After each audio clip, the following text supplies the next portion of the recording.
Former U.S. President Donald Trump lashed out at New York State judge, prosecutors, and the verdict at a news conference at Trump Tower on Friday.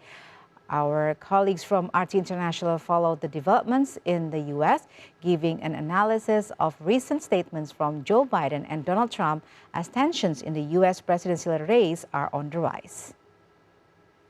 To me, they can do this to anyone. And we have a president and a group of fascists that don't want to do anything about it. It was a rigged trial. We wanted a venue change where we could have a fair trial. We didn't get it. We wanted a judge change. We wanted a judge that wasn't conflicted. You saw what happened to some of the witnesses that were on our side. They were literally crucified by this man who looks like an angel, but he's really a devil. That's how the American system of justice works.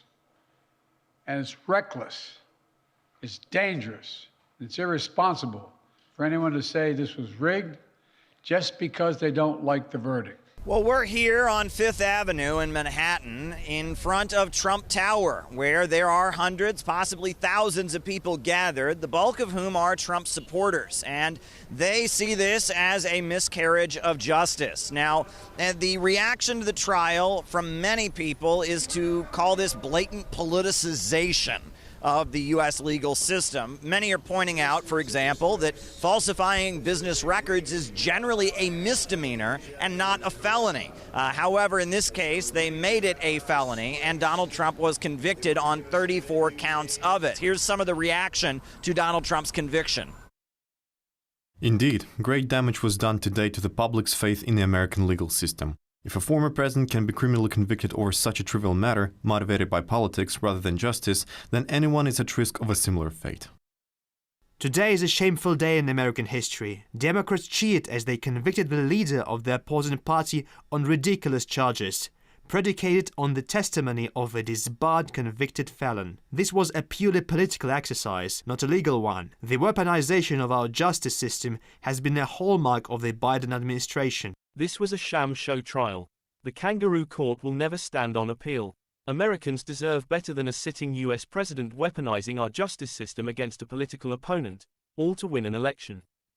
Now, it's also important to note that the charges stem from an alleged payment of $130,000 to porn star Stormy Daniels. It's alleged that hush money, they're calling it, was paid to the former pornographic film star in exchange for her not saying things about the former president. Now, it's worth noting that that itself is not a crime. The crime would be what he was convicted of was falsifying business records.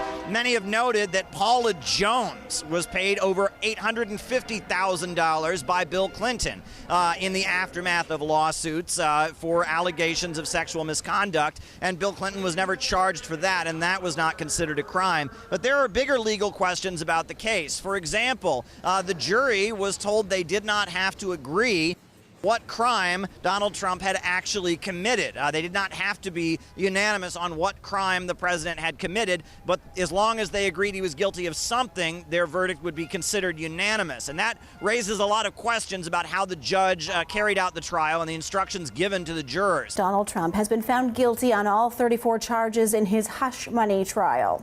And here the judge is telling them they don't have to agree about what the other crime is under circumstances where that not only is what makes this a felony. People are also raising questions about why the judge did not provide the jurors with copies of their instructions while they deliberated and determined that Donald Trump was guilty. They were instead told they could ask the judge to read the instructions again, but they were not given written copies of the instructions about what they were intended to do and how they were intended to rule on the case. And that is something that legal scholars also have questions about.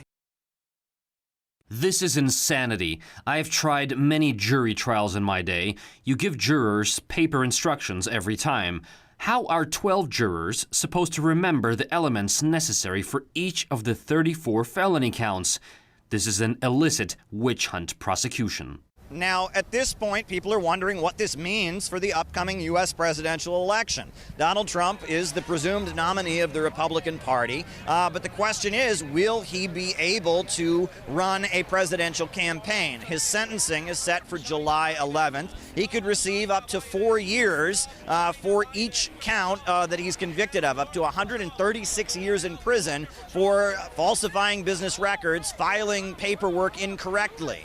People are looking at this case and saying, what comes next? This is certainly unprecedented in American politics. Never has a former president of the United States been convicted of a felony. President